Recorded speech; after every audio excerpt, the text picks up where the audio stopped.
तो हेलो बच्चों, स्वागत है हमारी नई क्लासेस लाइव चेंजिंग क्लासेस में। तो अब तक हम लोगों ने पढ़ा था कूलाम का नियम, बहुत इंपॉर्टेंट था, आपको बता दिया था आपको। फिर कल पढ़ा हमने गॉस का नियम, जिसको गॉस का भी नियम कहते हैं। और आज के जो हमारे टॉपिक्स हैं वो है हमारा वैद्युत फ्लक्स। पेपर में कभी कभी एक नंबर में पूछा जाता है वैद्युत फ्लक्स की परिभाषा बताइए, और कभी कभी आपको 2 से 3 नंबर में पूछा जाता है कि वैद्युत फ्लक्स और वैद्युत क्षेत्र की तीव्रता में संबंध बताइए। बहुत इंपॉर्टेंट है। अब तो जितने भी क्वेश्चन हम बताएं सारे इंपॉर्टेंट क्वेश्चन है, फिक्स क्वेश्चन होते हैं बोर्ड के लिए आपको। ठीक है, तो आज का जो टॉपिक हमारा है वो है वैद्युत फ्लक्स। देखिए, वैद्युत फ्लक्स क्या होता है कि जब कोई बॉडी होती है, मान लीजिए कोई बॉडी से पेन है, ठीक है, इससे बहुत सारी जो रेखाएं गुजरती हैं, वैद्युत क्षेत्र की जो रेखाएं गुजरती है जो कि काल्पनिक होती है, उनकी माप को, जैसे मान लीजिए ये हमारा हाथ है, ठीक है, अब ये हमारा इससे गुजर रहा है, ठीक है, तो ये जो हमारी रेखाएं गुजर रही है, ये सारी रेखाएं, इसकी मेजरमेंट को, इसकी माप को ही हम लोग बोलते हैं वैद्युत फ्लक्स। अब वैद्युत फ्लक्स को फाई ई से दिखाते हैं, ठीक है, अब वही हमने लिखा भी है, आइए देखते हैं। देखिए, तो लिखा किसी वैद्युत क्षेत्र से होकर जाने वाली, किसी वैद्युत क्षेत्र से होकर जाने वाली वैद्युत क्षेत्र रेखाओं की कुल संख्या, बता ना, वैद्युत क्षेत्र की कुल संख्या वैद्युत फ्लक्स कहलाती है। मतलब एक बॉडी को जितनी भी संख्या वैद्युत क्षेत्र की रेखाएं गुजरेगी, एक बॉडी से जितनी वैद्युत क्षेत्र की रेखाएं गुजर रही हैं, इनकी मेजरमेंट को ही हम लोग बोलते हैं वैद्युत फ्लक्स। ठीक है, इसको फाई से दिखाते हैं। देखिए, इसी क्षेत्र से होकर जाने वाली किसी क्षेत्र से होकर जाने वाली वैद्युत क्षेत्र रेखाओं की कुल संख्या को वैद्युत फ्लक्स कहते हैं। इसे फाई से प्रदर्शित करते हैं, यानी कि फाई ई से करते हैं।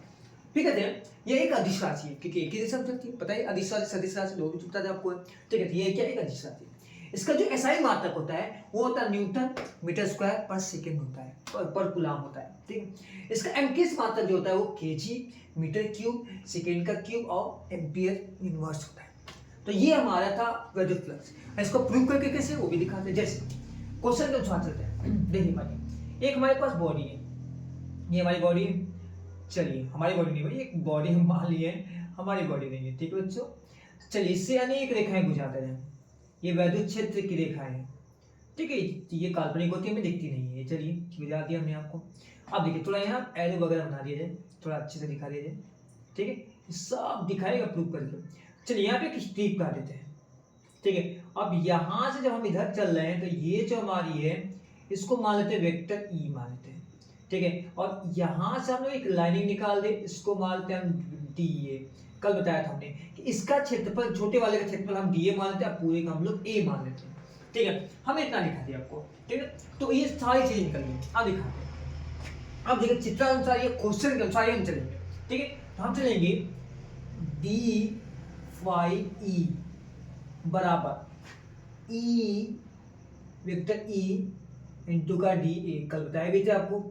ठीक है, वेक्टर लगा के अब यहाँ पर भी क्या करेंगे, हम लोग वेक्टर को हटाएंगे। ठीक है, अब हटाएंगे यहाँ पे, तो डी फाई ई बराबर E E E D A cos theta. बताया था हमने आपको कि जब हम वेक्टर कल भी हटाए तो हमारा एक नया जुड़ता है, और यहाँ पे हो गया ई डी ए कॉस थीटा। वो कॉस थीटा जो होता है वो हमारे यहाँ का होता है, यानी जो हमारा एंगल यहाँ बनता है वो यहाँ का होता है हमारा। ठीक है, तो ये हमारा क्या होगा, ए डी कॉस थीटा। अब यहाँ पे डी को हटाने के लिए कल भी बताया था हमने कि डी को हटाने के लिए क्या करना पड़ता है, आपका समाकलन करना पड़ता है। आइए करते हैं।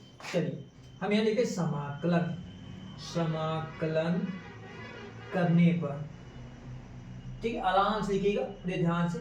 चलिए, इस वाले इससे करते हैं, डी फाई ई समाकलन कर दीजिए, फिर इनका कर दीजिए, यहाँ से काम करिए, ई को बाहर निकाल दीजिए और ई कॉस थीटा को बाहर निकाल दीजिए, ई कॉस थीटा को बाहर निकाल दीजिए और डी ए का आप समाकलन कर दीजिए। यहाँ से जब आप हटाएंगे डी तो यहाँ से आएगा फाई ई बराबर, यहाँ से आपका ई, ए को पहले लीजिए थोड़ा आसान से, और कॉस थीटा।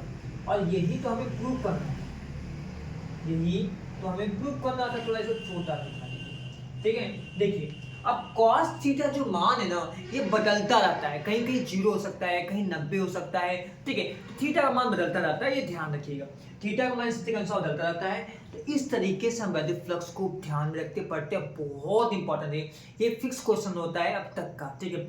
सबसे इंपॉर्टेंट एक बार फिर से बता दें कि जब कोई बॉडी होती है, उस बॉडी से जो गुजरने वाली ये रेखाएं होती है वैद्युत, इसको बोलते हैं वैद्युत क्षेत्र रेखाएं बोलते हैं, ठीक है, वैद्युत क्षेत्र रेखाएं बोलते हैं। इनकी माप को हम बोलते हैं क्या, वैद्युत फ्लक्स बोलते हैं।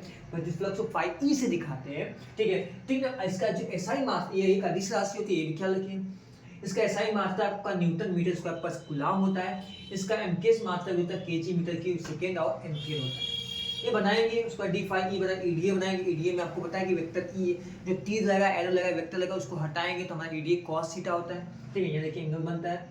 तब यहाँ समाकलन करेंगे और समाकलन करेंगे, डी को उठाएंगे फाई और ईडीए कॉस थीटा होता है, ठीक है। ये कॉस थीटा होता है। अब यहाँ से थीटा की जो वैल्यू है उस चीज़ के साथ बदलते रहते, कभी कभी आपको 0 हो जाएगा, कहीं 1 हो जाएगा, तो कहीं 90 हो जाएगा, तो उस चीज़ के साथ बदलते रहते, लेकिन फिक्स क्वेश्चन होता है, ठीक है।